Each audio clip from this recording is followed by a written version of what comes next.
I'll call to order the Planning Commission meeting for Wednesday, March 22nd, 2023. And may I have a roll call, please? Chair Lowe, Here. Vice Chair Quilty, Here. Commissioner Andre, Here. Commissioner DeVolt. Here. Commissioner Rhodes. Here. Commissioner Sofocanic. Here. And Commissioner Selmer. Here. It's a full house. Please rise for the Pledge of Allegiance. I pledge allegiance to the flag of the United States of America and to the republic for which it stands, one nation, under God, indivisible, with liberty and justice for all. It's got warm all of a sudden. Okay, oral communications. At this time, anybody in the audience that wants to come forward and talk about something that's not on the agenda, you can do that now. But if it's on the agenda, then you can wait till that time when it comes up. Would anybody like to speak at oral communications? Seeing none, we'll move on to the consent calendar. And we'll take these one at a time for the minutes. First, we'd like to look at the special meeting minutes of December 14th. Anybody have any questions, comments, or a motion? I'll make a motion to approve. We have a motion and a second. Art seconded. All those in favor? Aye. Aye. I abstain. One abstention. Was I here? Next, we'll move to the January 11th special meeting. Anybody like to make a motion? I'll make a motion to approve. I'll second. All those in favor? Aye. I'll abstain. I'll abstain. And Gary will abstain too. Well, was I there? I think I only looked. Yeah, it was just the January? four of us. Yeah, I was there. Aye, approve. Okay. Now we'll go to the regular meeting for January 25th. Any discussion or comments? Or a motion? Motion to approve. Anybody like to I'll second? second. All those in favor? Aye. Aye. I'll abstain. Abstain. Commissioner Andretti and Commissioner I will also DeBolt. abstain. Commissioner Zelmer will abstain. Okay, we're going to move on to public hearing. Letter A, which is a conditional use permit, 23-01, health and fitness facility. And at this time, I'll ask for anybody like to do a staff report? Yes. Good evening, Chair and members of the Planning Commission. So again, the subject is a CUP, conditional use permit for health fitness facility large. The applicant is basically Conde Come and requesting to move to 4260 Cerritos Avenue in Los Alamitos. So I'm going to handle the details over to Tom, Oliver, our associate planner. All right. Chair Lowe and members of the Planning Commission, the applicant is here with us tonight. If you have any questions for her, Laura Gutierrez, she's out there. And the applicant has submitted an application asking that the city permit Conde Coma Jiu-Jitsu martial arts training business to move into a 4,200 square foot unit on Cerritos Avenue where Coast Party Rentals used to be, if you remember that. The business is currently in the Town Square Shopping Center, which is on the far end of town near where Commissioner Andre lives. And their hours of operation are 9 a.m. to 8 p.m.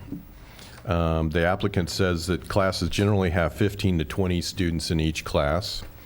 The proposed use is considered a large facility because it's over 2,500 square feet. If it's over 2,500 square feet or over 20 students per class, then it's a large automatically. And the health and fitness facilities large use requires one parking space per 200 square feet of the unit.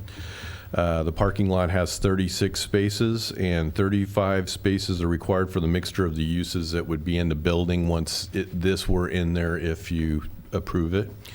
And staff has reviewed this business with proposal for consistency with the code and with the general plan, and believes that the affirmative findings can be made for the CUP, and therefore staff recommends approval of this. And that concludes my report. Thank you. Any commissioner questions for staff?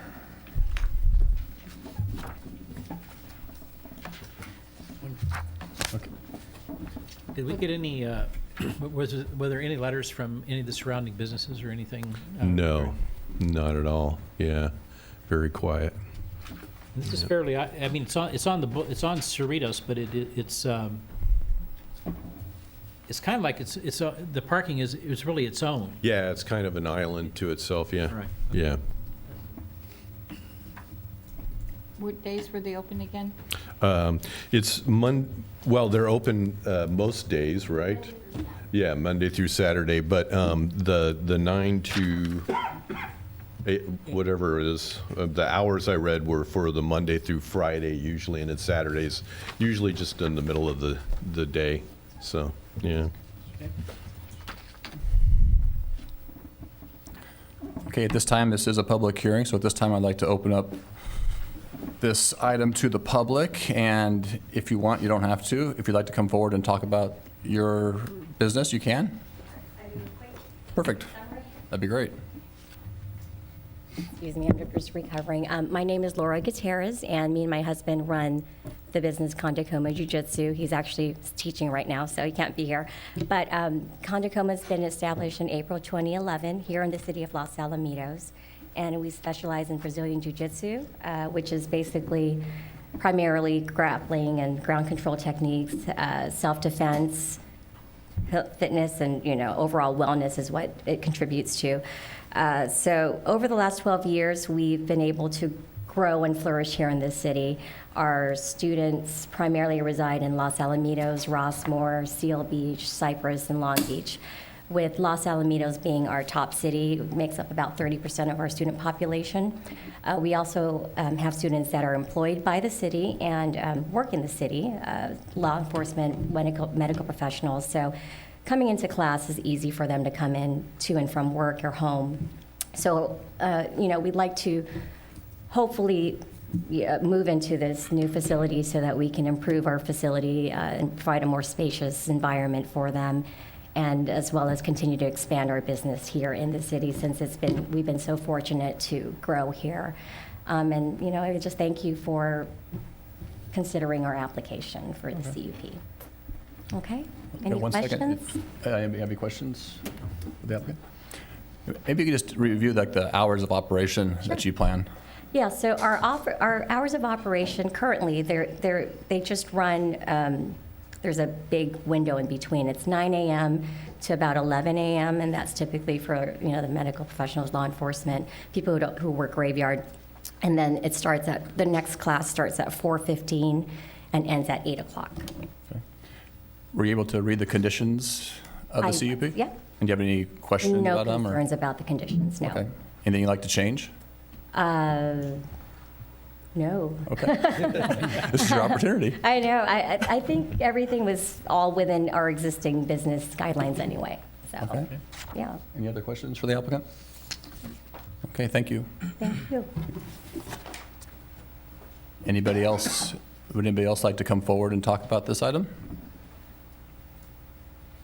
Okay. Seeing none, I will close the public hearing and bring it back to the commission. Any other comments or questions from the commission? I'll make one. Oh, sorry, go ahead. I was going to make a motion to approve. Okay. I had one question, kind of question, comment.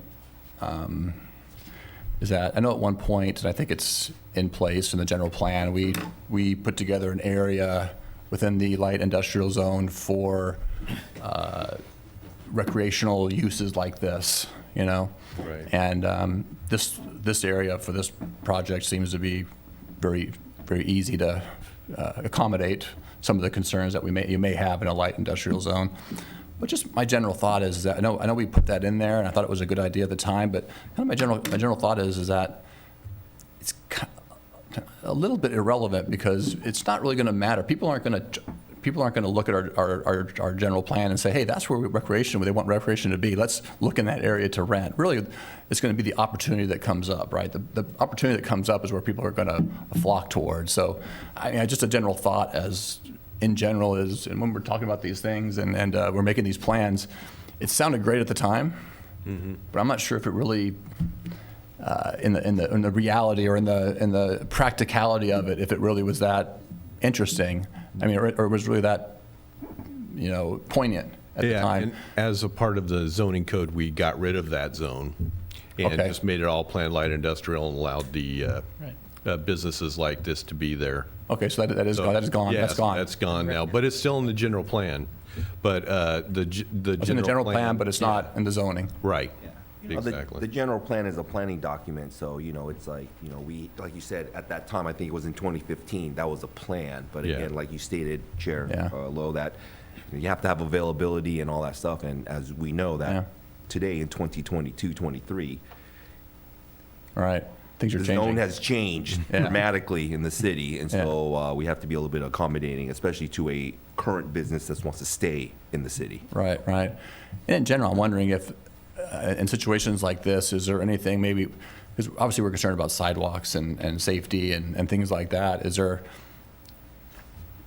I'm just thinking now, is that something that we want to, at some point when someone wants to put one of those uses in, we kind of look at that and we say, hey, if you want to look at this, if you want to have this use, we may have to do a couple tweaks to something. I guess we look at each one individually like that too. I guess we could say, hey, if you put a little buffer here between the traffic, we need to have something here, for Absolutely. safety. I guess that's looked at every plan. I We guess. have our entire team in development services. Tom's a planner. We have the code enforcement division in development services, the building and safety.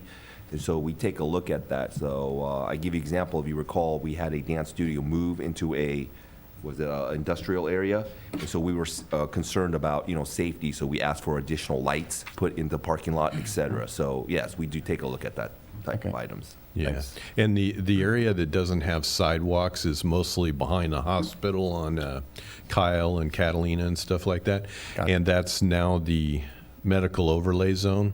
And we do actually have someone who is interested in building a medical building there. And when they do that, the building that burned on Kyle, they're planning on replacing it, we hope, with a medical building, and they'll put in sidewalks. So eventually that area, if it were changed, would end up with all sidewalks and Okay.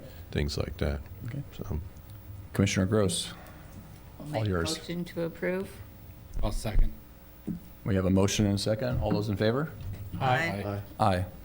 Congratulations. Good luck.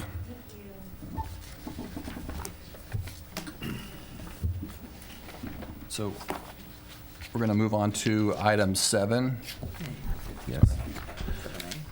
All right. Thank you. Move on to item 7A. All right, thank you, Chair. This discussion for tonight is at a request of, if you recall, a resident of the city came in asking to agendize short-term rental, a possibility of short-term rentals in residential zone. So I just want to make sure that tonight is more informational. So we're going to educate the commission about short-term rentals. And then, we have some, if you recall in your packet, some examples from different cities that are nearby that allow short-term rentals. And so the recommendation there is, if you would like for us to, after discussion tonight, to agendize for next month to come back with a draft, we are allowed to do so. We are able to do so, but again, tonight is a discussion, and then we request that the Planning Commission provide us further direction at the conclusion of tonight's discussion. So I'm gonna kick it over to Tom to go over to give a presentation or to do the discussion report, and then afterward, we're here for any questions. okay, Chair Lowe and members of the Planning Commission, this is short-term rentals are like Airbnb. That's what everyone tends to call them by, and it's less than 30 days. And if you'll remember, in our zoning code change, we added that hotels and motels had to be something that is over 30 days in the code. Because Airbnb is not something that, at that time, people really wanted to be in the town. I'm not sure why, but that's just what was gathered at that time. But I get about 2 or 3 calls a week by people asking me if they can open an Airbnb in their house, and usually they are just checking different cities. So we have people that don't move here and buy a place because we don't allow Airbnb. We consider Airbnbs to be like a hotel or a motel because it's less than 30 days. And I said that backwards, didn't I? Yeah. I did. Yeah, so if it's less than 30 days, it's a hotel or a motel, is what we added to the code. I'm sorry about that. And the hotels and motels are not permitted in the residential zones. So therefore, we don't allow Airbnbs as well, because they're a hotel or motel according to our code. So that's what your decision is going to be made on tonight, is whether or not we are going to allow hotels and motels in the residential zones, or just Airbnbs, or if you don't want them there at all. So keep that in mind, and I see questions are ready. So, and that concludes my report. Yeah. Okay. Do you No want to? questions at the moment. Oh, okay. Okay. The term hotel motel, how many rooms must it be to classify as a hotel or a motel? No amount of rooms is listed in the code. It's just if the rental is less than 30 days, and it's a hotel or motel, is what the code says right now. So would that rental be subject to the hotel tax? Yes, and TOT tax is what that's called, and we could charge that, which, is just a transient occupancy tax. Yeah, so, yeah, it could be subject. It usually is. That's what most cities do. Yeah. The TOT tax, in case you're wondering, is currently in Los Alamitos 8%. Yeah, Yeah. which is Which is the low. lowest Which is one in low, Orange yeah. County. Correct. Yeah, some, let's see, Seal Beach is 15%, La Palma's 12%, Garden Grove is 14.5%, Cypress is 10%. So you can see that Los Alamos is on the low side. With the amount of calls you're getting, what would you estimate the amount of Airbnbs being here, and how much revenue do you think annually that would that bring the city?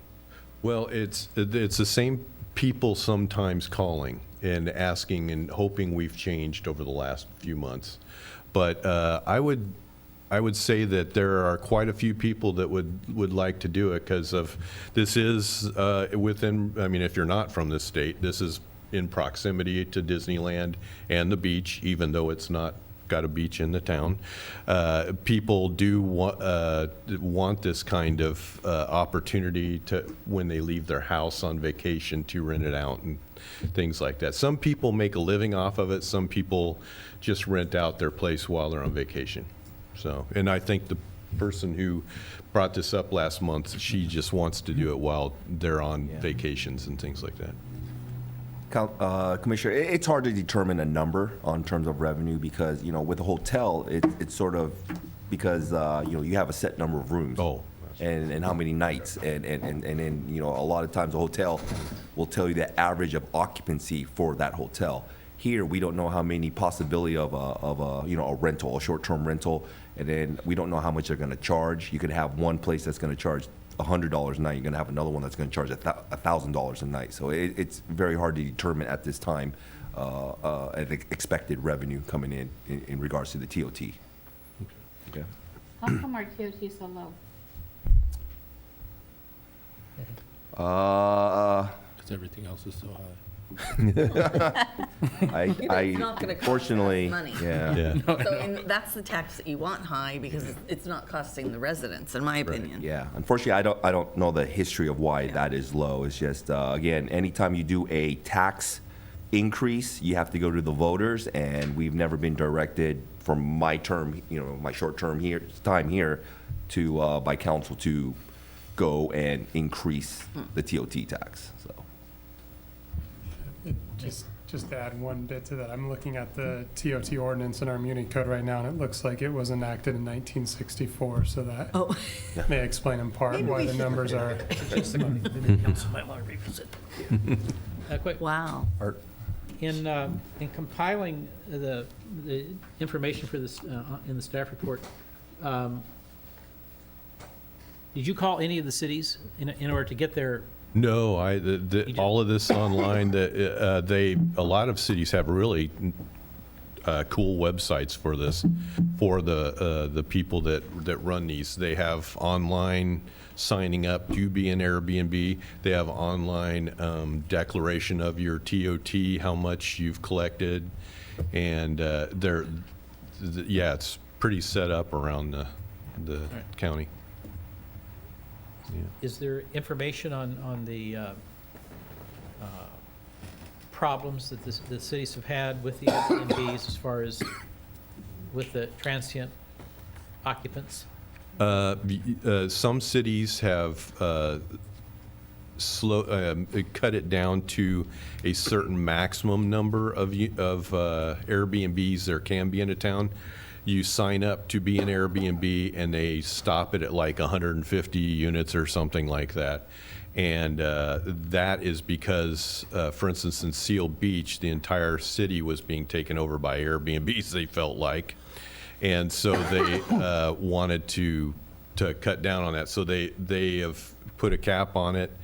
They also required a CUP for it for a while. And every month was CUPs for 3 or 4 Airbnbs, so it was getting ridiculous. But the biggest problem is parties that go beyond the house is what the biggest complaint about them is. Correct. So I know this is in the desert cities, because of the large music festivals, and they have the short-term rentals. That's what Tom said is an issue there.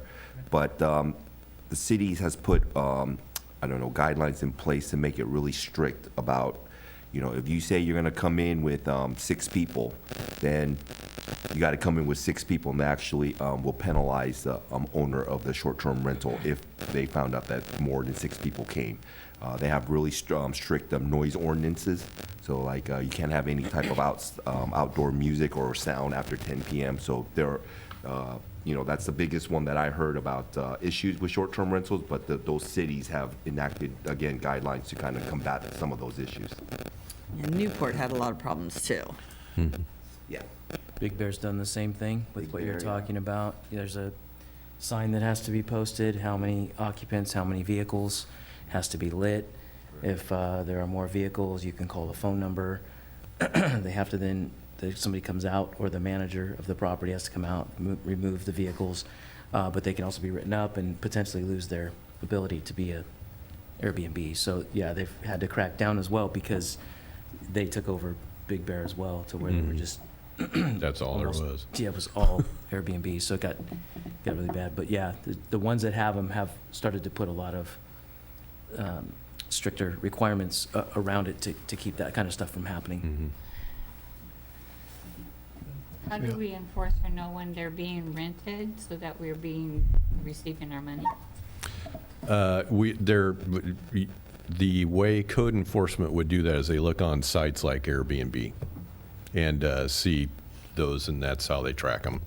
And in the newspaper, whatever, I could be wrong, but I believe if it's rented through something like VRBO or Airbnb, that tax is collected on that site. I don't know if those sites then pay the county or the city at that point, but You're definitely charged it on the site. yeah, you're charged. So I just don't know how it comes to the city, but I believe that is all done through them. Now, if they're renting off of Airbnb, then it's definitely hard to collect. Right. Or Yeah. almost impossible at that point. Yeah. But if they're going through a site, I think it's collected.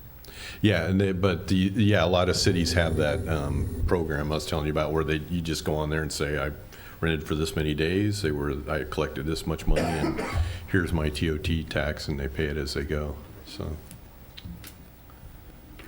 Good. So at this time, it's a public hearing. I'd like to open up the public hearing for any discussion the public may have. And anybody like to come forward? Hello again. So I just wanted to just go through a couple of things as I'm listening to the discussion. And let me just say first, as a very longtime resident of this city, it's exciting to me that a resident could come and present an idea and hear all of you taking this seriously. I just think it's just really, really neat. Makes me prouder than ever of our city. So I just wanted to say, as far as like sites like Airbnb, typically we always think of it renting a whole house, but there's also the ability through Airbnb for someone to rent out spare bedrooms. So someone like me, for example, that raised 4 children in this city, my kids are all grown and out of the house. I'm not planning to do this, but someone, if it were allowed, someone might decide that they're going to rent out, you know, a couple of spare bedrooms, maybe to college students or to visitors or something like that. So it's not necessarily renting out the whole house. There's all sorts of facets. There's also part of Airbnb where it's not just a short term, it could be a 30-plus day stay, which has grown in popularity since COVID with digital nomads, and that term meaning people that can work remotely, who will go rent a house for 2 months.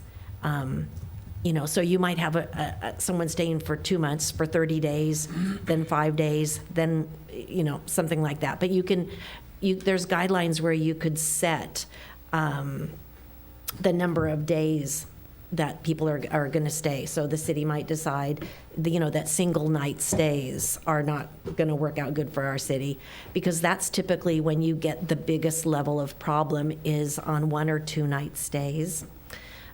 Where people come into town for a large event. And so that might be another consideration that we would want to look at. I did mention on the last about there are softwares. The one that I'm looking at has modes where you can put a sound level and you can alter it for day or night. So one level of noise might be acceptable during the day, and then night and early morning another. It also has a feature where you can keep track of how many people are on your property. So that would be picked up by a noise monitor. But even if everybody was saying we got to keep real quiet because of the noise monitor, this software has a feature where it picks up cell phone signals. And so, you know, anytime there's a gathering, everybody has a cell phone in their pocket. And so even if they were quiet enough to go under the radar, an owner would still be alerted when there was a large gathering. And that would allow the owner to contact the person who's rented and say, look, I know you have extra people, before the neighbors could really even get upset. So I think there's a lot of that could help us be successful without disrupting our neighbors. I just think it would be a great thing for our city. Hotels, they're great, you know, if you're one child or if you're a couple, but if you're a family wanting to come to Southern California to go to Disneyland and the beaches and Universal Studios and all the things that are within driving distance, a hotel is not really the place you want to go. You want to be able to rent somewhere that has a garden where the kids can run around and that sort of thing. So I think Airbnb caters to that, and that's why it's such a popular thing for families. So just a couple more things I wanted to add to that. Okay. Thank you. Thank you.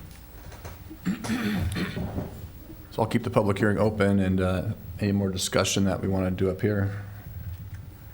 Any more thoughts? I have some thoughts. Okay. This young lady came forward a couple months ago. You didn't state your name, so I'm sorry, Leslie Whitley. Ms. Whitley came forward a couple months ago and spoke in front of this commission and provided a very compelling argument, or not argument, presentation. And I think I was the one that suggested that the commission staff look at this. And since then, I've done some research on my own. I don't know if you call it research. I've just tried to become more familiar with the whole concept. And I have to tell you, Ms. Whitley, I've kind of soured on the idea. I'm sorry, but I've actually done like a 180. I'm pretty much opposed to it right now. And I think, you know, it'd be useful for me to state some of my reasons. And I must start off, I didn't have this as a reason, but I'll start off because you said about software that's available. That software would need to be purchased by the owner and implemented and maintained And I don't know what the cost of it is, but so we would not know. I mean, we don't know if that software would be useful or if it would be in place. But what I've done when I started familiarizing myself with this is I looked at some other cities, I looked at some newspaper, reportings and so forth, and it seems like, it kind of destroys the neighborhood in the sense that people, if they move in a neighborhood thinking they're living in an R1 zone, now they've got this basically rogue hotel in their city, people coming and going that they don't know. Some of the other things, the owners have little control over the tenants. The neighborhoods basically become tourist zones often. And again, you remove the expected zone and the complexion of the neighborhood from the other residents when you open your house up to these tourists. And another thing, you can also reduce, we've taken great efforts here with our arena numbers and so forth to provide housing units. This can actually reduce housing units because if a unit is no longer available for long-term rentals, it becomes a short-term rental. Now you've lost the housing unit. So that's one thing. Another thing that I saw frequently was negative issues with crime and nuisance complaints. Again, these could become year-round rogue hotels, and they also take revenue and tenants away from established hotels, like the ones we just brought into the city. So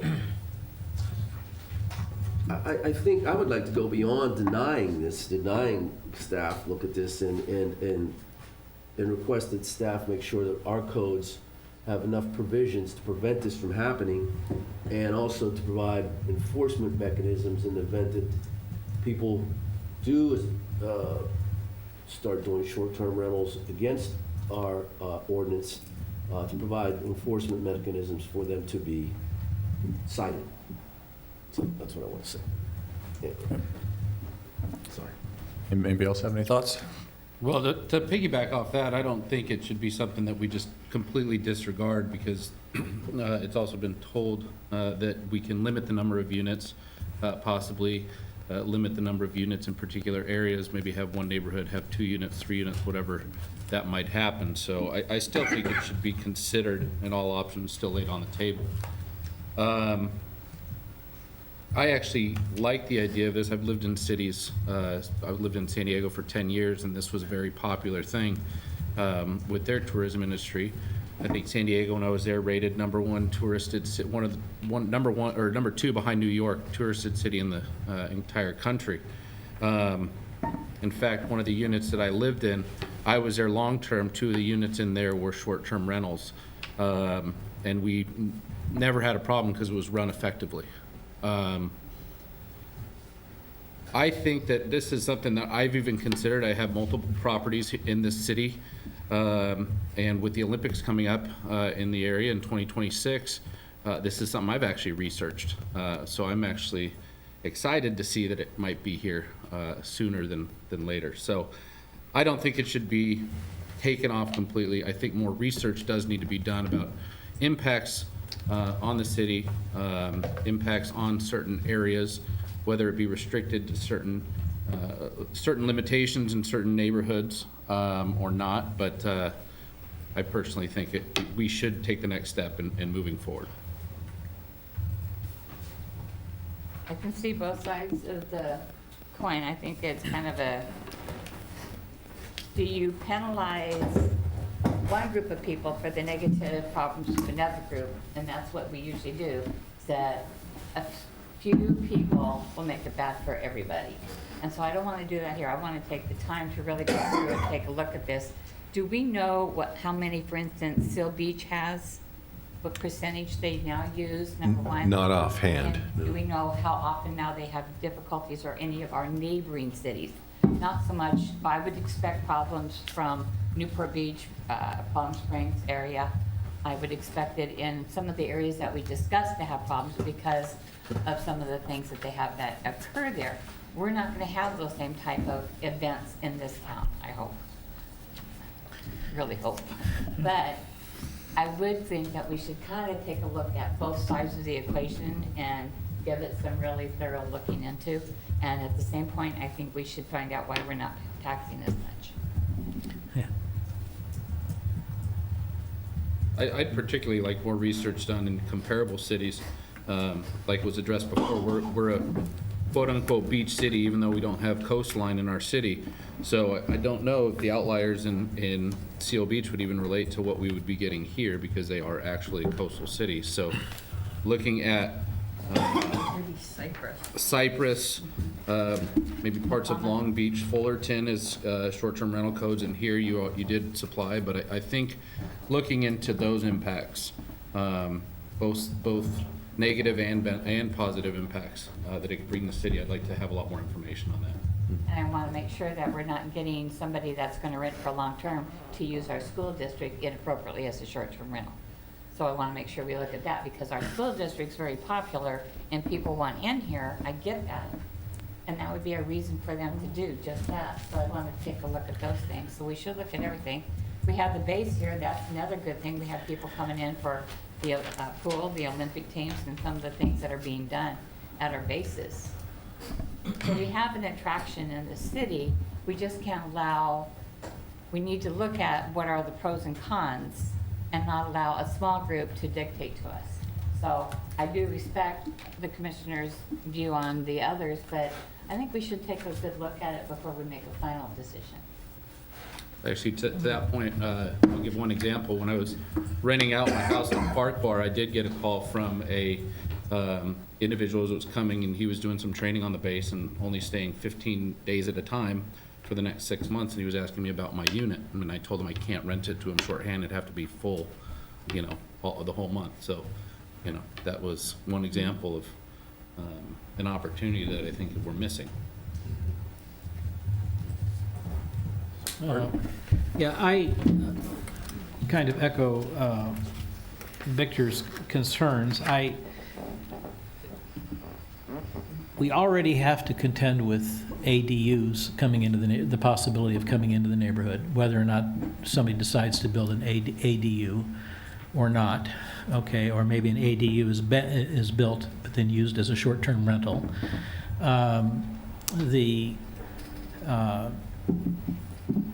From my perspective, when I moved into this city, I think probably when everybody moved in, you know, you're coming in here, you want to be out of an apartment, you're into a single-family home, that type of a thing. And yes, you have homes that are rented, but they're generally rented, or they are rented now, for a minimum of 30 days, you know, on a month-to-month type tenancy. But no landlord is going to rent. If you're looking to rent your home, you want a long-term tenant, and because you want the stability, you want the renter, the tenant, to become a part of the community. Generally, they're coming here either because of their job, but most likely the big draw is the school district, and they're bringing the kids in, and that's what we come here for, and not to have, as some of the other cities that evolved, that started with the Airbnbs, let's just say, for lack of a better word, let's just say unrestricted, and then we have to put signs up. We've got to, so that everybody knows who's the manager. I don't want to see that on my neighbor's house. I don't want to see it on my house. I don't mind it on an apartment building where it, you know, it says who the management company is, so people know who to call if there's a problem, or the police know. But in my own neighborhood, just from an aesthetic point of view, I don't want my neighborhood turned into a multifamily neighborhood, regardless what our governor thinks and our legislator thinks, you know, with the ADAs and this, in my opinion, this illusory shortage of housing that we supposedly have. I just don't see it, okay? We have people leaving the state in record numbers, but yet we seem to have a housing shortage. I don't think we have the housing shortage. If we have the housing shortage, it's people coming in here illegally to begin with, probably, okay? The people have to live somewhere. So if that's what we're trying to address. I just don't want to see our neighborhoods, at least in Los Alamitos, compromised any more than we already are. And I don't know that we have that many ADUs going at any given time. I don't know how many we have. I know in Long Beach there's a lot going on. But it's bad enough that the state imposes what they have on us. I really don't think we should do it to ourselves. And I don't know that we can say, in this city, in this neighborhood, you get this many, and in this neighborhood, you get this many. And to try to, I guess if we want to keep it all down in Carrier Row, let's keep it all down in Carrier Row and not on this end of town. Or let's keep it in the Highlands, but don't keep it up here. Well, Okay. you do that. So I'm just, so I guess it's my thoughts are that it's more of a global, it's a global thought. I'm just not interested in compromising our R1 zones any more than they already have been. And it's, if you go into a 30-day rental, I mean, just forgetting the short term is less than 30. So now if you have the Airbnbs or whatever they are, and they're going to go beyond 30 days, I suspect they fall under a whole different set of regulations. Landlord-tenant laws kind of come into play with the COVID restrictions and everything else, and you just may not get somebody out of your Airbnb. I think the state law will come in and take over that. But that's a whole different issue, not germane to this. But but I'm just not interested in the transient nature of that type of a setup, at least for me in this city where I live. That's my thought. And I own property. I got a lot of rentals, okay, that I take care of, that I own, and I certainly don't want my tenants subletting. I mean, they can't. I mean, we have that in the leases, but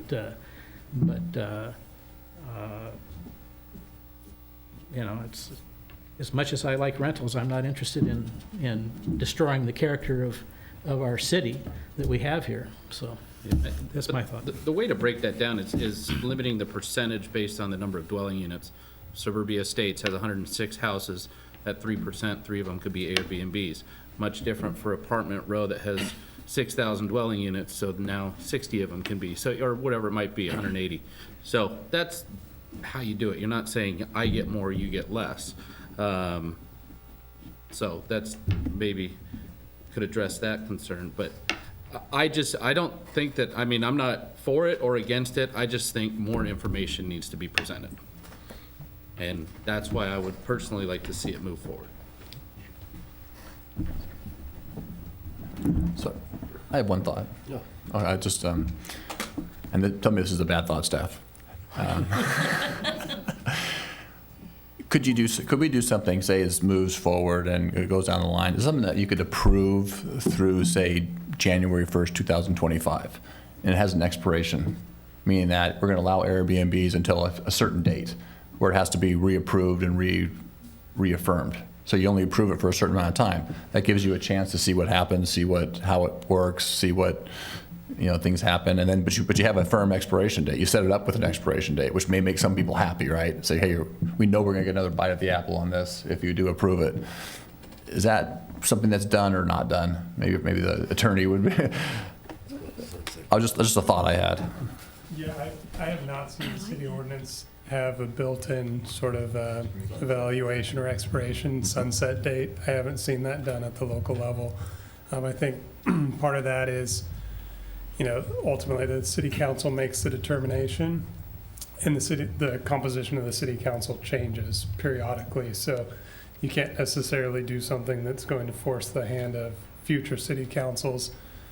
That said, Planning Commission, if they were to make a recommendation up, we could include in the recommendation that they think it's a policy that warrants reevaluation periodically and so forth, and that's sort of a statement of intent. And the council, again, if this were to move forward, can always take an item up and decide whether or not they want to modify an ordinance or impose changes. But Gotcha. Just to answer your very direct question, I have never seen a sunset date included in a city ordinance. Okay. But is it possible?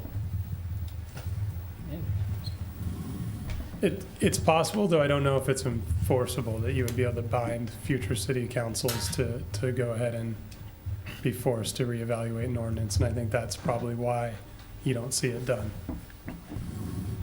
Figure there's a reason. Go ahead, Victor. Yeah, I just wanted to add, when I was doing my research, looking at this issue, a lot of cities that have approved it in the past are now taking measures to try to oppose it or limit it.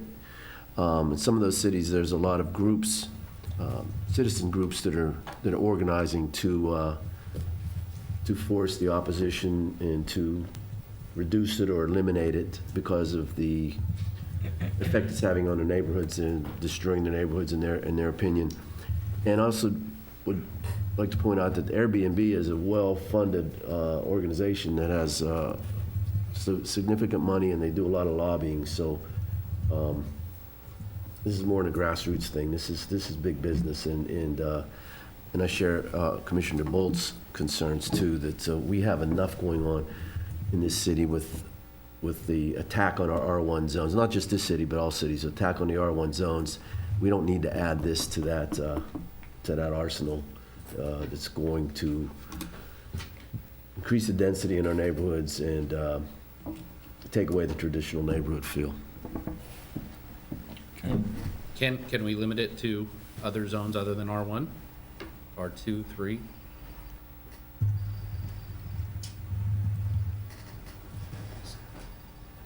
We'd have to do a little bit of research on that. I haven't seen through what we've looked at a jurisdiction or city doing that, but we'd have to look into that a little bit more. It appears, at least in the two areas that I'm familiar with, my dad lives out in Joshua Tree, and that's another area that absolutely exploded with Airbnb type facilities, VRBO, whatever they use. You know, it seemed like the people that were renting under those were pretty happy with it, and the ones that were not real happy with it. Yeah. In other words, the people that were there living there, or, you know, their long-term, what have you, renting, typically weren't super pleased with the explosion of it.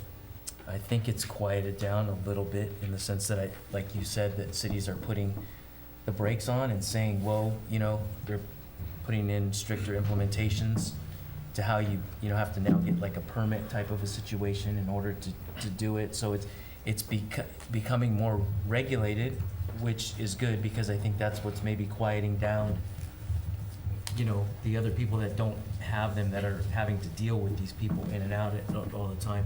The regulations, I think, are helping. And it was kind of the same in Big Bear. There was a lot of uproar with the people that lived there on a regular basis. You know, that's a tourist town by nature. And so people that had vacation homes or whatever decided, hey, I can make some money when I'm not there. Vacation rentals have always been something up there. But then when this hit, it seemed to explode it even further. So, yeah, you now have people that live there that are not very pleased with the amount that went in so fast. And then all of a sudden, you know, the city is trying to put the brakes on, saying, wait, you know, we have too many, so now we're not going to allow anymore, or, you know, putting a high price on a permit type of a situation, or different things to now combat it. So I'm with you guys. I'm seeing both sides of the conversation, and it's really interesting. But I think to me, partially where the failure was just in that it just went rogue, and it just took off.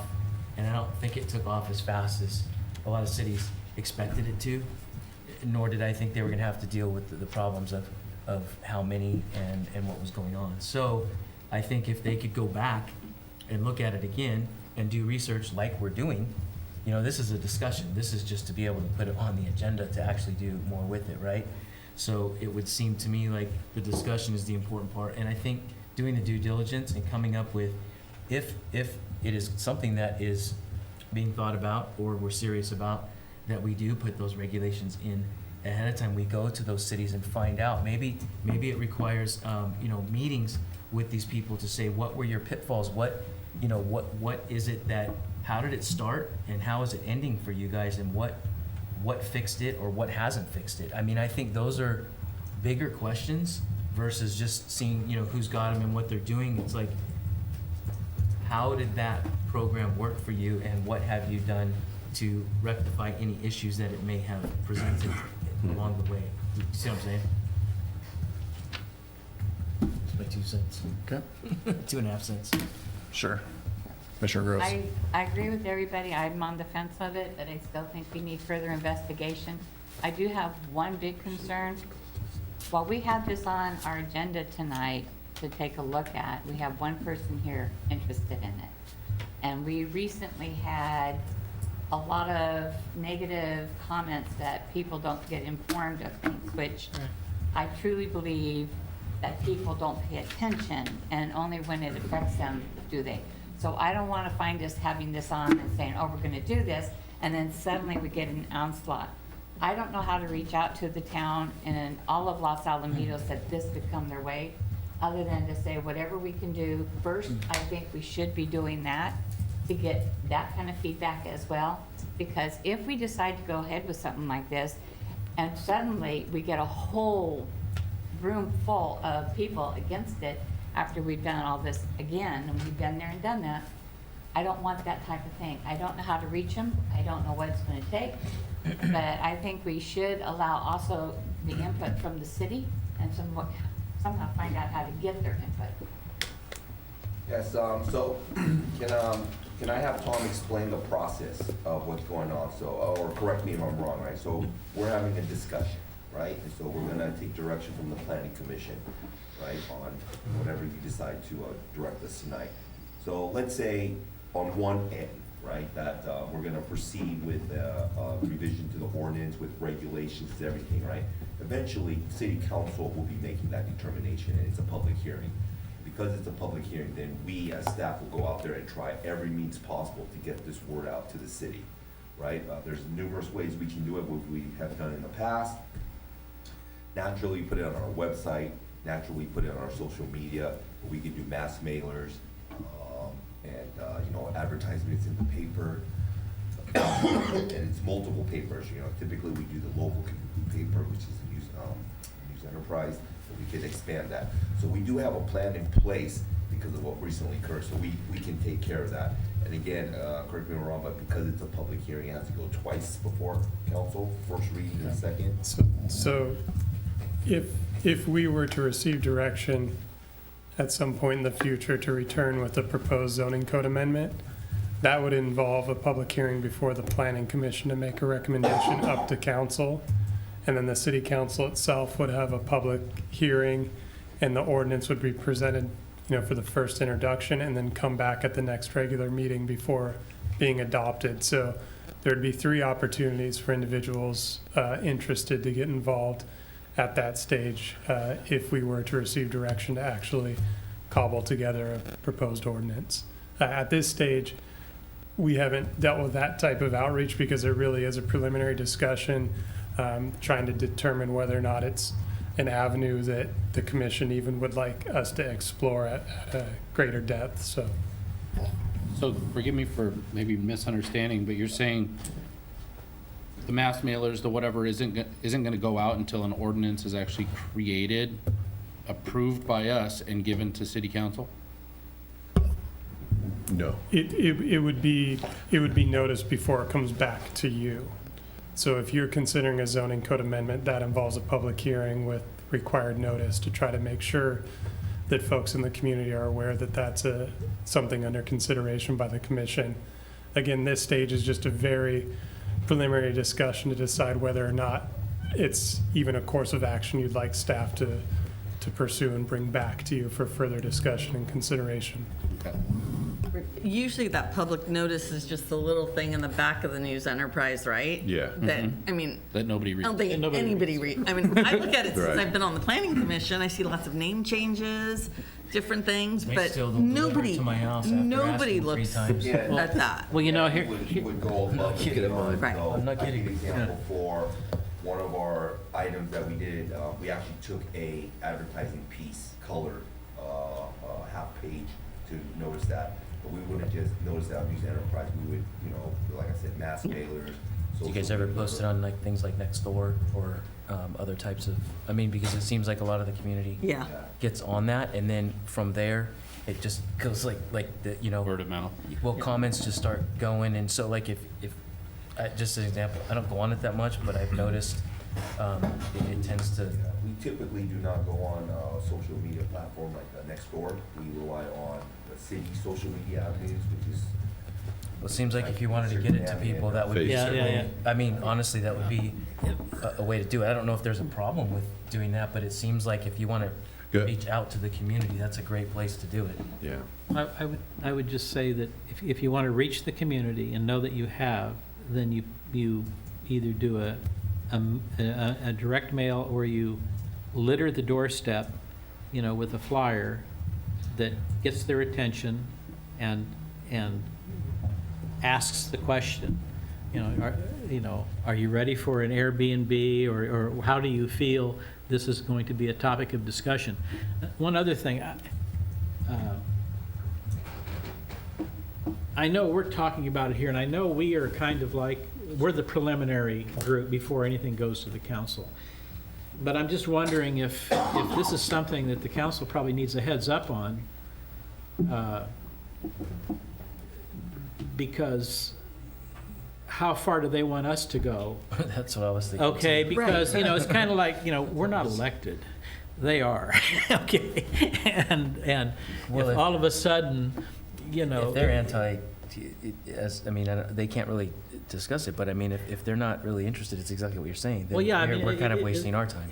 Again, it's a process, so in the city of Los Alamitos, again, correct me, former city attorney, the process here is because we have appointed, which is a planning commission, Uh-huh. this is vetted through the planning commission first. All right. So if you do say, yes, we want to go ahead, we have to go, then the next step is go to council, and at that time, Right. they can decide upon that, if we just went to council right now and said, hey, do you think, and they said no, then, lack for a better term, why do we have a planning commission? Right, okay. So Would it could be- the planning commission have community outreach where before we spend, 3 hours discussing it for the next 3 meetings, where we get it out there so we can have, I can talk to my neighbors and get their opinion, but is there a way that we can, before we get to the ordinance part where it's work for all you guys and us, to get more people here to know what's going on?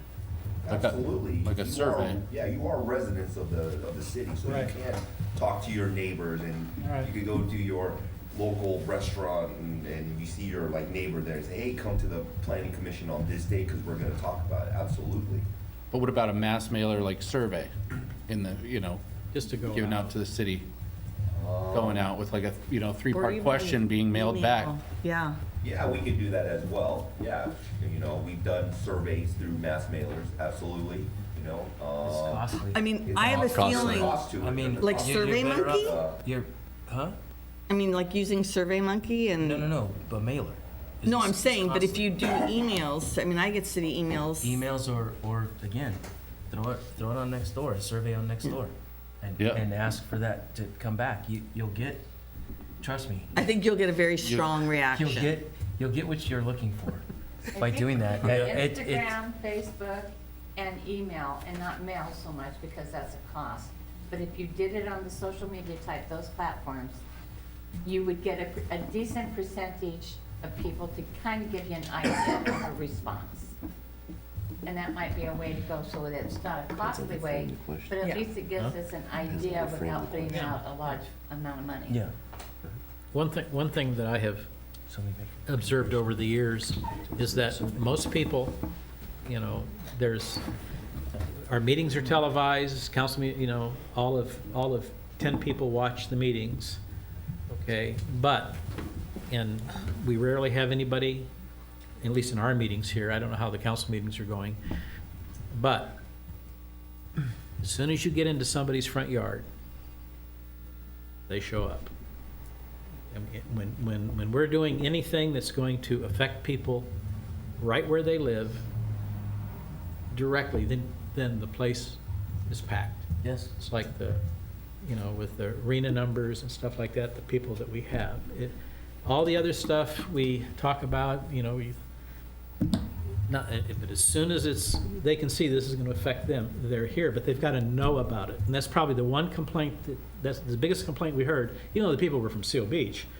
So we gave our required notice, okay, the 500 feet or whatever it was, and we do the notices, whenever we're doing any type of land use issues where we have to go out, we mail out the 300 or 500 feet radius of the property, and we might get somebody. But there's people who are just beyond that we get the complaint. Well, why didn't you let me know? Well, because you were 550 feet away, not 500. And so that's where we really, I think this is the issue, something like this, that's going to have a citywide, affect all the neighborhoods. I think it'd be nice to get input at this stage. Yes. At this stage. I would agree. And Yeah. rather Because it than will get help- so far well, it deep will- into it, and then we're doing what we're required to do.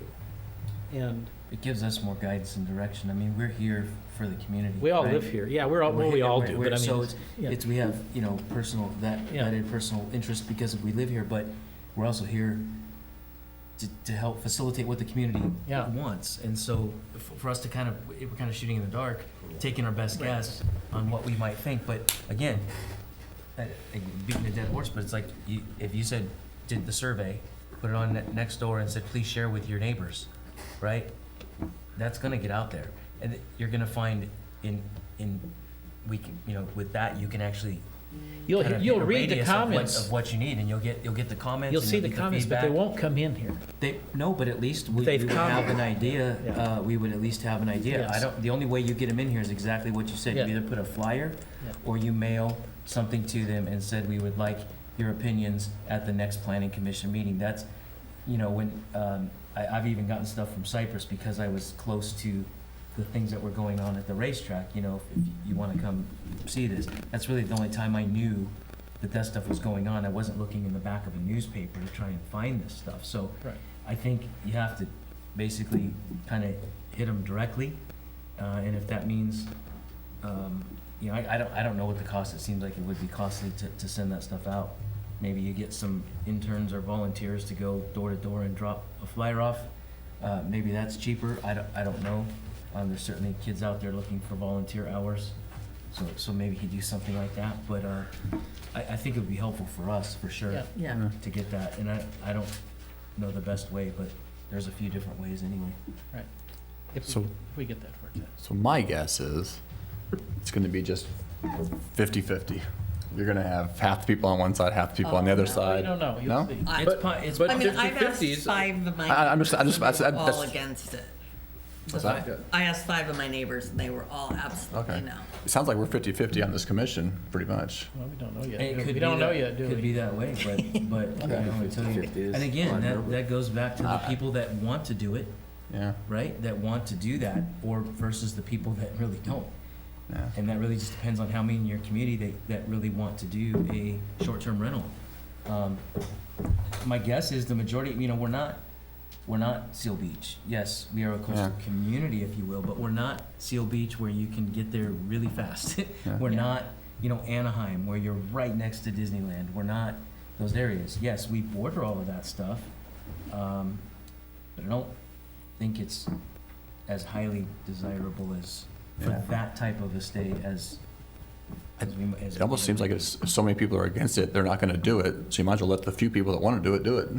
Potentially. It's not going to be a problem But because there's again- going to be so many people doing it. Again, it I'm would be just kind of saying. helpful to know. It'd be helpful to get the feedback. Okay. Well, it's nice, Marion just said, she talked to 5 neighbors and got 5 responses. Yeah. That's nice, because those are the people we represent out there. We all have our own personal opinions, but I'd like to get a little bit more feedback Okay. out of the community. But we are also representative of the community too. Yes, we are. So, Is that possible to do? I'm guessing that's not possible to do from a resource standpoint, but maybe I'm wrong. No, we can do that, it's just, we just need a little bit of time, so I'll tell you that right now, for us to go out there and do a survey, right, and to outreach and all that, we will not be able to come back in, what month are we in? April? What month? March, yeah. We won't be able to come back in April ready with that type of information Which and is data. fine. You gotta give us a little. Nobody bit of wants to rush into this, So so. July, It's like 2025? Yeah, summer. just before you know, 2026. We'll work on it. We wanna have, we wanna have, if we do, let's say, push out a survey, we wanna, like, so, for me, the way I would do about it is we would cover our bases. So we would do like a mass mailer survey, we would do an online survey, we have a e-newsletter, we would do that. We would post a survey on our website, so we would give every opportunity. We would have a special event, we have a special event coming up in April, Spring Carnival. We have a development services booth up there. We would have, hey, do this survey, and stuff. So we would try to go out that's my recreation background, by the way. Right? So we would go out there and try to get as many feedback and input as possible, but then we just can't do it within 1 week or 2 Yeah. weeks. No. No, I think, Yeah. Can I ask a question about that, though, with regards to surveys? How good is the response that you get back when you actually, because you just mentioned doing a mass mailing of surveys. How many are thrown away and what do you get back?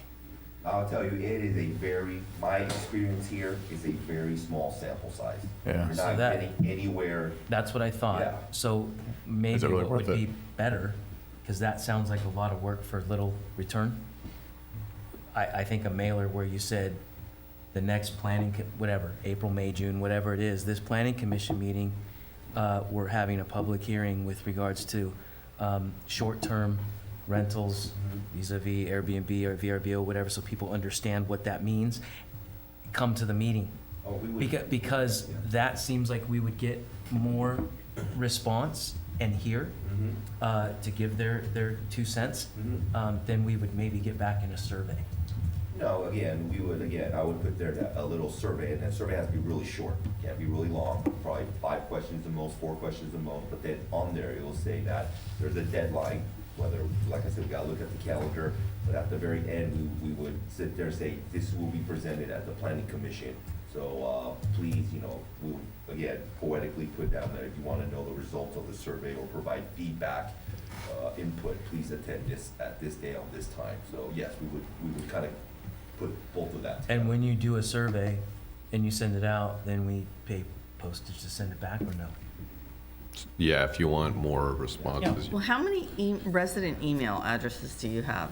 Like, I get the city emails to I my don't know off the personal. top of my head, but You don't? referring to the e-newsletter that Yeah. sends out weekly, I don't know, but I don't know off the top of my head. Okay. It's in the thousands, like 2, 3, 4,000. Okay. Yeah, so.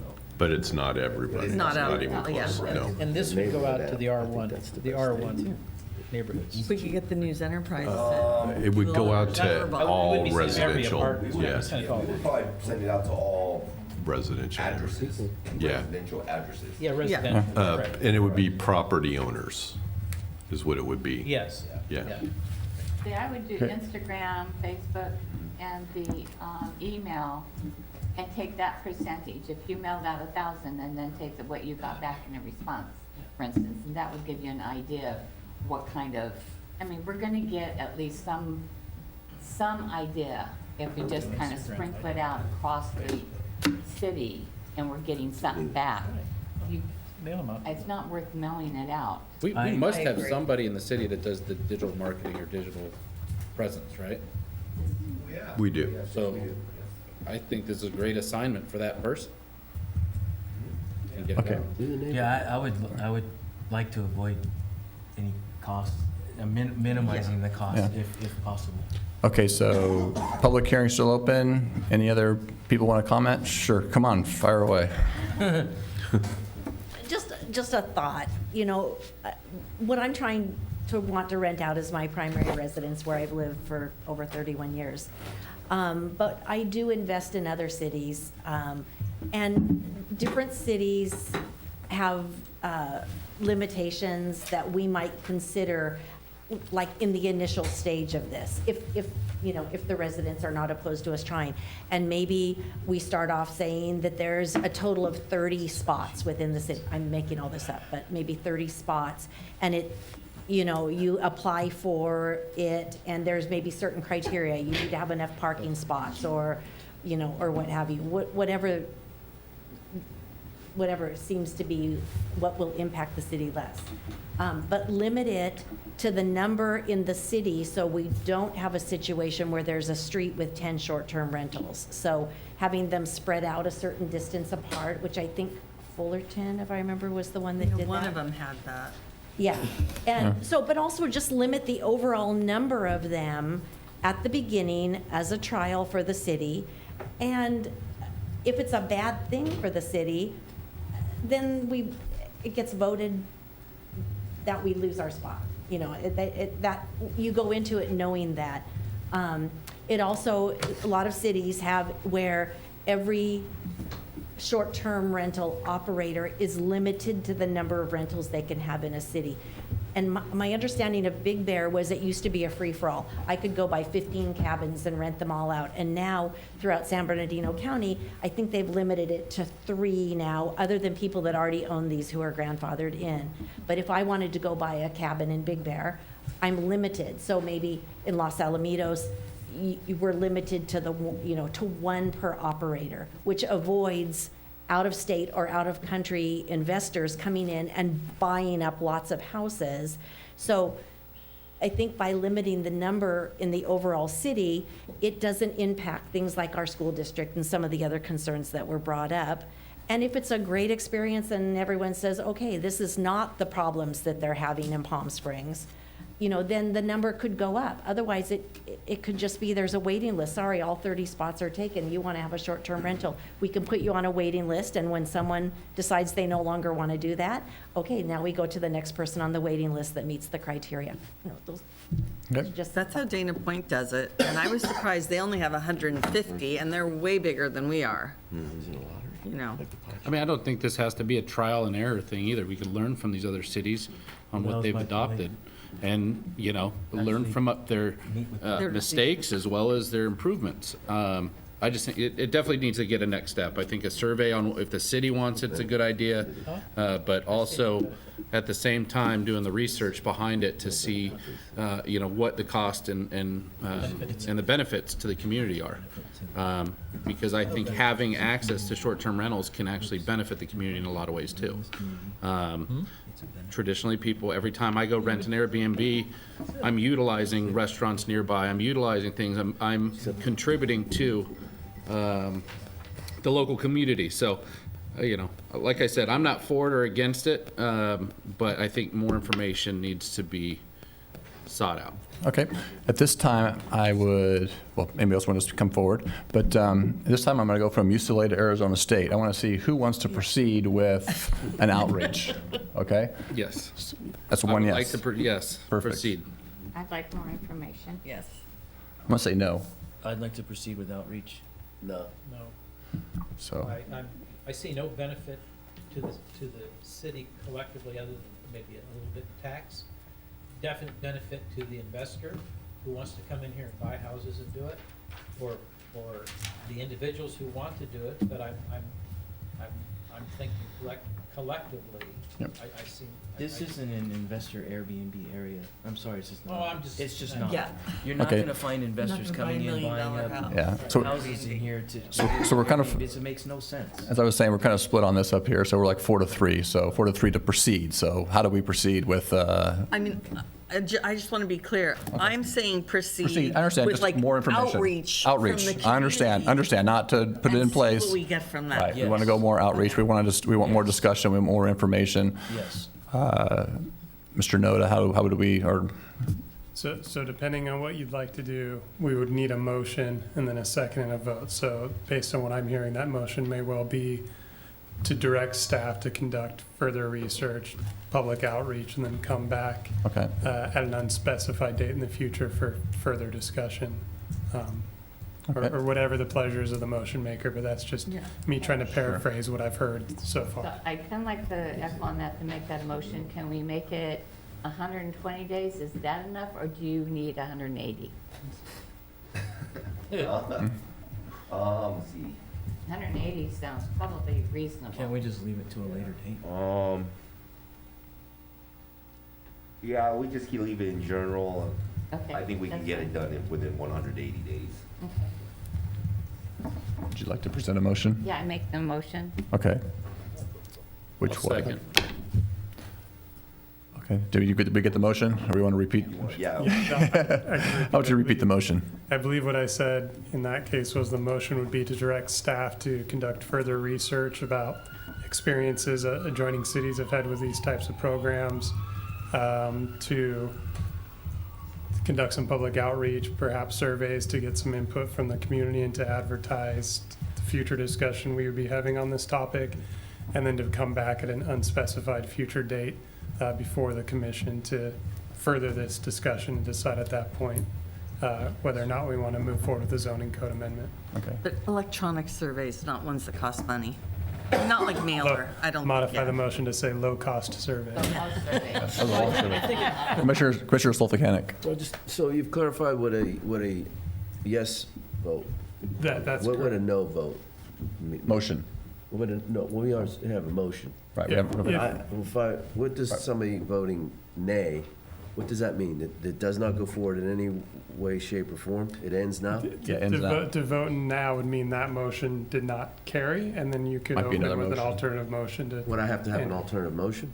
Or would I just, Well, if not- no action not- is taken at all, then we're left with nothing happening. So if that motion is seconded and then approved, then Okay. we would move forward with, it's possible we have no motion and we just adjourn the meeting. right, and then in that Possibly. case, there's no action and. No it's- action taken. it's, Same thing as probably a motion to, It's just dead Not on the doing it. table at that point. good, got it. okay. That was a long motion. Sorry. Did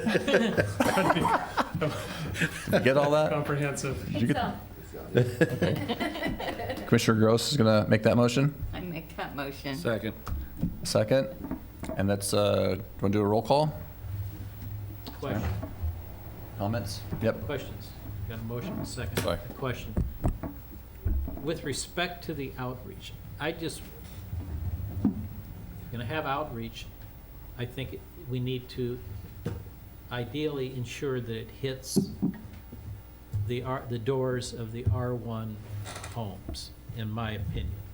Okay, electronics is fine, but in all, when it comes to doing surveys and stuff and studies and all that, what's your population? We know, the population, in my opinion, are the owners of the single-family homes in this, it's condos, anything is single-family in the city. And you want to reach that population. Not all of them are on Instagram, Facebook, and the city website, and read the legal ads, okay? But they all own a home, they all get a tax bill, okay? And I really do, if you don't want to mail it out, then hand it out. But it has to be clear as to what what they're being asked about, which is, do you want short-term rentals in your neighborhood? Something like that. I mean, just Yeah. Airbnb in your neighborhood, yes or no? And, something like that. I mean, that's. Yeah, more information, the more If detail. it's done that way, I can get on board with that Okay, as a next step. gotcha. So if that's a modified motion, we want to modify the motion that way, that is. Well, I think Yeah. it's- I mean, I don't know how you ensure that motion, other than what he's Just what I already just said, saying he's gonna. they hit the doors. They can get a list of owners if they're gonna mail it, or put it on the doorstep if they don't want to mail it. I mean, do we want to have a thing where we put, I would kind of get it for Well, nothing. let me, okay, so within the development services budget, we do have a budget for mailers and outreach. Okay, and so, could we afford in our budget to do, one door hanger, one mailer for this specific? Absolutely. If you're asking us to go above and beyond and do 4 mailers within the next, No. No. 3 months, then No. yeah, that's gonna take it to I extreme. don't think that it's Yeah. anything very, this might be the first time we've even asked for that in Yeah. all I I know, can the remember. whole Like, time we we've ever don't- been here, yeah. So again, we embed, when we do our budget process, funds to take care of this type of stuff. So just same thing as noticing in the paper. Yeah, door That's not cheap either. Then I think You that know, would so- be Yeah. appropriate. I think this is an important one to do it on. I do too. Understood? I do Okay. too. Got it? Do we got that motion? Yep, so we have a motion and a second. Staff, I Is believe, that understands the motion direction. as modified? I don't know that we need a formal modification. I I don't think think staff we- understands the Yeah. direction. Okay. Okay. Okay. So how about we do a roll call with that motion? Go ahead. Chair Lowe, No. Vice Chair Quilty, Yes. Commissioner Andre, Aye. Commissioner DeBolt, Aye. Commissioner Groves, Aye. Commissioner Sopacanic, No. and Commissioner Zelmer. Aye.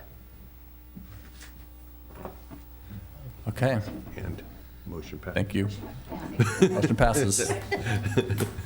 Okay. Taxing increase, do we talk? can we That's the have- city That's council. commissioner reports. Can we have that go to the city That's council? commissioner reports. Okay, reports, okay. Okay. Next, we'll go to item 8, staff reports. Any staff reports? None. Items from the Development Services Department. So I do have a few here. I just want to let the planning commission know that we have sent the housing element up to the state for the final review, and so hopefully we should get a answer on that soon. We have the Recreation Community Services Department is doing the Spring Carnival at Little Cottonwood Park on Saturday, April 8th, from 9:30, excuse me, to 12 p.m. And then I'm going to pass out at the end, but we're doing a Parklet series again. It's returning. It's on Pine Street. So Thursday night is a Party on Pine. It's a live concert from 6:30 to 8:30 p.m. And then Friday is a Friday night flick, so we do an outdoor movie. And so the Parklet series is 4 weeks, starting on April 20th and ending on May 12th. So again, Thursday is a concert. Friday is movies. Go to the website and you'll see the lineup. I'll give you one, like we're gonna kick it off on April 20th with the Emperors. I don't know if you ever heard of them. They're a very good classic rock band. And then that Friday, I'm showing the movie Lightyear. So again, this is a Parklet series on Pine Street. And so we welcome anyone in the city, including yourself and your family, come out and join the festivities. At my new office. Tom, you got Yeah, anything? And going back to the outreach and stuff like that, that's a big question that we've been dealing with lately, is how much to do it. And so what we really need is good suggestions, because it's tough for us to just on our own figure it out. Tom, I'm telling you, I don't Yeah. get on Nextdoor. Right. But I've had to for the last few days because I looked Yeah. at something. Yeah. And I'm getting notifications constantly. There's a Yeah. lot of back and forth, and if you put something on there, you're gonna get a much better response than some of the other ways that you've gone to it. But I Right. wonder, If- is there a way to do it only in Los We would- Alamitos? Yes. That we don't get Yes. No, we, Rockmore and it has Seal to be Beach? done, well, next door is for residents. Right, but can you? So you limit can it? only join it if you're a resident. Right. So when we look at Nextdoor, we use, like me, because I live in this area, and other people that's what, and we look at it, but Nextdoor doesn't have necessarily postings that you can say, throw something out from the city and leave it. They don't allow the local government. No, they Because don't. Nextdoor.com tends to be an argument. Yeah. So that's And we are where not we're talking able- about where You can. if a We're planning not able commission to- was on Nextdoor, we would like assistant where you could just, go to our Instagram or our Facebook, copy that post and then, or put it into Nextdoor because, like Tom says, they will not let a government entity, and we don't really want employees to be personally going in there doing that on like a Can we do personal that and account. turn off comments? Because I don't That- need it. Yeah, I'm not familiar with Nextdoor, so I don't Yeah. know the Not whole either. ins and outs of it, I'm not but really yeah. either. Yeah. I just see a lot of back and forth. Oh, yeah. Yeah, it becomes an argument Yeah. a lot. So that's what our difficulty has been with Nextdoor, is that immediately you get people on there that Yeah. say really nasty stuff. Yeah, I mean, I don't know, but So, potentially, like yeah. you said, if there was a link that any of us could put on there and say, hey, come to the planning commission meeting if you know, this is going on, come to the planning commission meeting if you want to have a voice, and just leave it at that. Yeah. And whatever they want to banter about, they can banter about. But the fact of the matter is, it gets out there that there's a meeting that they can come to and voice their opinion. Right. That's, I think, the important part. Again, if a commissioner would be willing to assist, that would be, you know, assisting us, because Okay. again, we have difficulty as a government entity to do that. Interesting. Okay. Right. Great. And also, I would like to remind everyone too that this is a city government, and it was you all are picked by people who were voted in by the public to make decisions. And so you can feel confident that the public voted on your decision that you want to make. Right. So, I mean, just to throw a little Star Spangled Banner. Understood. We are represented. And we all know what the easiest thing would be to do, and none of us want to do that. And this is the size of a small high school. And at a high school, when you want everyone to know about something, you put it over the announcements and put it out there. If we had a tornado system, we would put a speaker system out there and say it to everyone. And that would be the only thing that would please everybody in this city, would be to actually have us, and then they would be mad that we were doing it. But it's very difficult to pick something that everybody would agree is fine. Some people say I don't look at my email. Some people say I don't look at Facebook. And there's no end to things people don't do.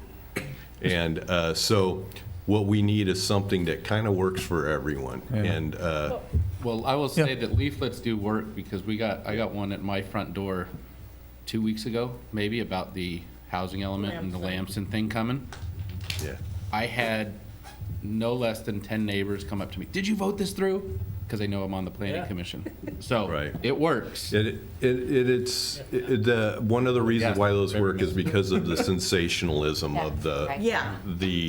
if I put on there, you will die tomorrow if you do not vote on this, your neighborhood is going to go under, and everybody's, dogs and cats will be marrying and all that stuff, tomorrow it'll be all over, everyone will come to it. So those are sensational. So do that. Yeah, we do. Yeah, no. You know what? One thing that some cities have is they have the digital banner. You know what I mean? Like Cyprus has that a little bit, where they have the digital banner, like on Valley View. You want to, they're going to have I'll help you, a Rob. recreation thing, this Thursday. That's kind of a cool thing. I'm sure we've already thought about that and discussed it, and never didn't go anywhere for whatever reason. Too much money. Okay, gotcha. Yeah. So it's a great way to get the word out when you're driving down Catella or La Salle and you see that thing, and you can't help but look at it, at the stop sign. But we're moving this billboard one block at a time by me as it rains out the Edison Company. Yeah. They haven't done anything, but every week they move. So to steer this back kind of to that, call us. That's how we, and give us ideas, email, whatever, and stuff like that. Although I don't pay attention to email. No, I'm just joking. I'm kidding. But comment on the Facebook. No, you're right, Tom. The city, I think, has done a really good job and doesn't get credit for the outreach that we do. I see it. I pay attention, and I pay attention more probably in the last 20 years than I used to ever pay attention in my life. convinced me. So I You brought can't me say back. cities weren't reaching out, but I was a typical resident who, I don't care, and threw it away. Now I see the impact, that I'm older, and it took time before I saw the impact. It is only when it impacts our lives that we begin to, or when it's sensationalism. So I think our city does a really good job, and I think they should take credit for it, because they have worked so hard at doing a good job. Our staff is the best. I agree. Okay, number 10, commissioner reports. Me, I do want to say, I want to have that thing go to the city council to increase that tax. We haven't done it for that many years. We really need to address it. That's number one. The feds didn't have any problem raising it today. No, they don't, So- do they? Do we The need to next say, question is as a the- minute item, it's going to be discussed at an upcoming thing? No. Just take that. All right, okay. Yeah. And then The gym, the girls over there on Pine Street that were moving over to, by Mr. C's, have they moved yet? Are they moving? You're referring to the dance studio? Yes, thank you. Yes. I think last time I checked, they're still in construction, TI improvements. Yeah, they've changed contractors a couple of times. That's fine. Yeah. And then the next one is, what's up with the hospital with their, I need to get this through really ASAP, and then boom, the brakes went on. The change of leadership, yeah. The CEO's not there anymore? No, it's just the specific plan was based on one leadership, and then the new leadership is just not interested in So that. at this point, Yeah. there's things about this that are very disturbing. The amount of work our city and the planning commission put into phase 1, phase 2, and phase 3, when Michelle Finney was the CEO, we were promised phase 1 and 2. And then when she was promoted to another facility, the new CEO comes in and knows supposedly nothing about these plans, which is really challenging because you would think that you would be engaged in the place that you are leading. And suddenly, when he comes back to us and he's kind of altered phase 2, we were promised, this city was promised that they were going to do phase 1 and 2 for sure. What's the ramifications for them for not following through with their plans, number one? Because we did that project based on 2 phases. We approved it based on those 2 phases, not 1 phase, but 2, and they have not followed through. And that impacts our community as well. Can I answer that? Is that okay? Okay. So their time to do the phases has expired. So therefore, everyone has another bite at the apple on telling how this expansion of the hospital would do. If they wanted to continue this, we would need to go back through the planning commission and you would be able to question even the specific plan at this point because they haven't fulfilled the specific plan. So, So you're saying no ramifications? yeah, it's been over, yeah.